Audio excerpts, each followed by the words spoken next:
লবণ শেষ হয়ে গেছিল, লবণ নিয়ে দেখছেন ফুল উঠে গেছে। যে মশমশা করে 4 পিস মাছ বেছে নিচ্ছি শুকনো। আসসালামু আলাইকুম, সবাই কেমন আছেন? সবাইকে শুভকামনা, আশা করি সবাই ভালো আছেন। তো আলহামদুলিল্লাহ আমরাও সবাই ভালো আছি। আর এদিকে একটা কথা, যে কোনো কাজ হোক, যে কোনো কিছু, আপনি যদি ধৈর্য থাকে, মনের আশা থাকে, মনের ইচ্ছা থাকে, ওইসব কাজগুলোতে কিন্তু এগিয়ে যাওয়া যায়। এমনকি আপনার সাথে ওই কাজগুলো সবসময় ভালো হয়। তো যে কোনো কাজে মানুষের ধৈর্য আর মানিয়ে নিতে হয়। তো আলহামদুলিল্লাহ আমার ছোট ছেলেও একটা যে জবটা পাইছে অল্প বয়সে, ওই জবটাকে মানায় নিচ্ছে, নিজের কেরিয়ারটা ঠিক করার জন্য, ভবিষ্যৎটা বুঝছে। তা আপনার ওর পাশে থাকবেন, দোয়া করবেন ওর জন্য, যেন ওই ভবিষ্যতে এই কাজটা নিয়ে অনেকে এগিয়ে যেতে পারে আর বড় কিছু করতে পারে। তো এদিকে আমি ওরা সকালে নাস্তা দিছিলাম। ওই ডাল দিয়া রুটি অনেক পছন্দ করে, এটা ওর দাদিও পছন্দ করতো, ওর দাদি খাইতো। তো এটা ছোটোকালতে খাইতো, কিন্তু আজকে হঠাৎ করে কয়েকদিন আমি দেখতেছি পরোটা খাইতে চায় না, খালি রুটি খাইতে চায়। তো এখন ধীরে ধীরে যখন বড় হইতেছে ততই হয় নিজেরে ফিটনেসটা ঠিক রাখতে চাইতেছে, বা শরীরটা মানে একটু ডায়েট কন্ট্রোল করতে চাইতেছে। আজকে রাহুলের বিছনা চাদরটা তুলবো, যেহেতু অনেক দিন হয়েছে চাদরটা ধোয়া হয় না, ময়লা হয় না বেশি। তারপর অনেক দিন হয়ে গেলে ওই চাদরগুলাতে শরীর কেমন লাগে, তার জন্য চাদরটা আজকে তুলে দেবো। এই চাদরটা আজকে পাল্টামো, আবার বড় ছেলের চাদরটা পাল্টামো কালকে। কারণ দুই বিছনার চাদর একদিনে ধোয়া সম্ভব না, অনেক কাপড় হয়ে যায়।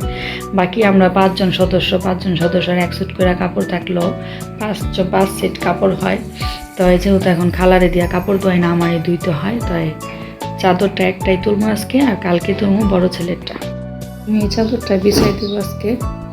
এই চাদরটা এই বিছনায় ভালো লাগে, কালারটা অনেক সুন্দর লাগে, বাটিকের ভিতরে চাদরটা। তো এই বিছনার জন্য আমি 2টা চাদরই রাখছি, একটা যেটা তুললাম ওটা, আর এটা। তো এখন বিছাই দেবো চাদরটা। এই বিছনার চাদরটাই বিছাই ফেলাইলাম।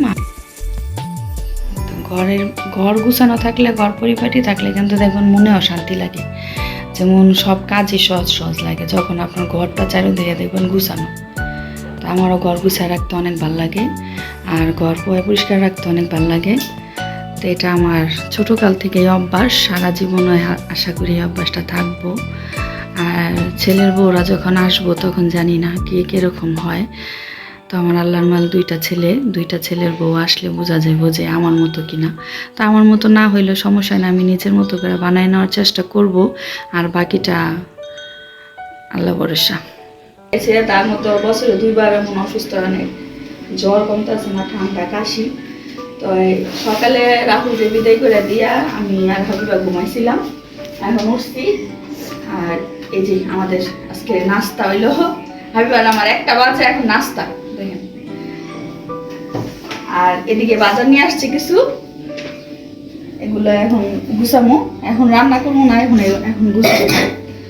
এখানে নিয়ে আসছিল, ছাড়ো এটা খাবি বা ছাড়ো, শালগম,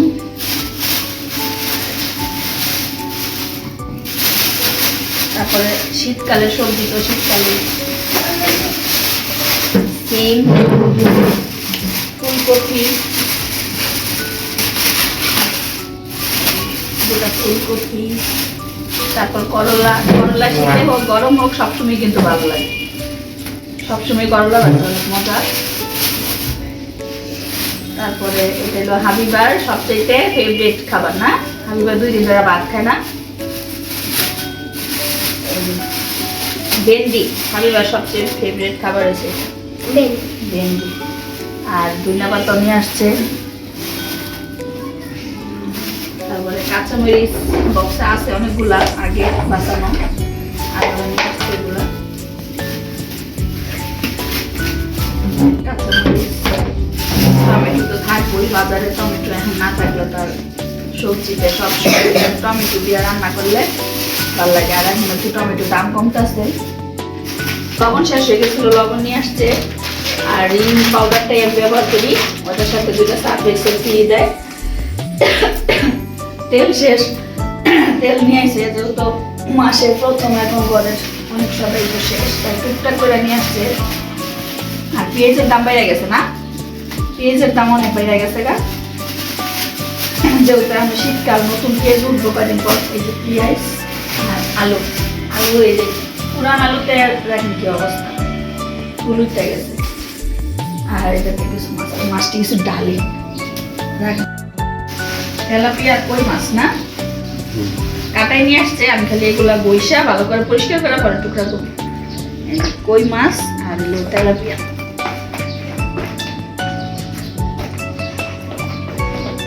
এগুলা নিয়ে আসছে। তো এই আজকের বাজার। কারণ পেঁয়াজ একটু কম কমে আনো ভালো, কারণ তেলেগা পেঁয়াজেরা মনে হয় যে দেখছেন ফুলটা গেছে। এই জায়গাটা পেঁয়াজের ভিতরে, আর আমি আমার পেঁয়াজগুলো এখানে রাখি, আলু নিচে রাখি। এটা শেষ হয়ে গেলে আমি আবার পরিষ্কার করে ফেলাই, কারণ আমি পরিষ্কার থাকতে আর গুছায় রাখতে অনেক পছন্দ করি। আর এই জায়গায় আদা রসুনও শেষ। এখন প্রত্যেক দিনে আবার আদা দিয়ে রং চা খাইতে হয়, যেহেতু যে সিজন কাশের। রসুনও শেষ, আদাও শেষ, ব্লেন্ডার করা আছে, তাও রসুনটা প্রত্যেক দিনই লাগে। আদাও আপনার চা খেতে লাগতেছে, আবার অনেকে বলছি শেষ হলে। পলিথিন হচ্ছে ঘরের ভিতরে সবচেয়ে নিত্য কাজ। পলিথিনটা অনেক সুন্দর যত্ন করে রাখতে হয়, তাই আমিও পলিথিন আমার এই জায়গার ভিতরে রাখি যত্ন করে। এটা পলিথিন ছাড়া যেমন হয় না, ময়লা ফেলাইতে হয়। তারপরে দেখা যায় মাছ টাছ রাখতে হয়, হয়তো ফ্রিজে আরো কিছু রাখতে হয়।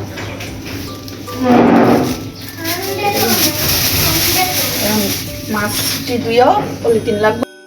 আর এদিকে আমি কয়েক পিস মাছ বাইজা নিতেছি মশমশা করে, যেহেতু হাবিবা তো ভাত খায় না অনেক দিন যাবৎ, শরীর ভালো না। আর ভেন্ডি ভাজি অনেক পছন্দ করে, কিন্তু এখন ভেন্ডি ভাজি করবো না। তো কয়েক পিস মাছ আমি মশমশা করে বাইজা নিতেছি, আর সাথে একটু টমেটোর সালাদ করতেছি। আর মাছ ভাজার সাথে কিন্তু মরিচটা টাইলা নিলে, শুকনা মরিচ খুব মজা হয়, তার জন্য আমি 4-5টা মরিচও টাইলা নিতেছিলাম। আর সকালে যেহেতু রাহুল চলে যাওয়ার আমার কিছু রান্না করে দিতে হয়, তখন আমাদেরও দুপুরের জন্য কিছু রান্না করছিলাম। তাই এখন আর কিছু রান্না করবো না, রান্না করবো আবার বিকেলে। তো এখানে মাছ মশমশা করে বেঁচে নিচ্ছি। 4 পিস মাছ বেছে নিচ্ছি, শুকনা মরিচটা নিচ্ছি, টমেটোর সালাদ আর গরম ভাত এগুলা দিয়া, আর তরকারি আছে ওগুলা দিয়ে এখন খাওয়া চলবো। তারপরে বিকেলে আবার রান্না। হাঁটতে বের হয়েছিলাম, গেটও বার হইতে পারি না, আমার ফোন দিতেছে, আমার নাকি বের হয়ে যেতে হইব হাবিবার বাবার, বা তালা মেরে রেখে গেছেন খুলে দিতে। আর ঘরে গেলে আর বাইরম আজকের। তো আজকের ভিডিওটা এই পর্যন্ত, সবাই ভালো থাকবেন, আল্লাহ হাফেজ।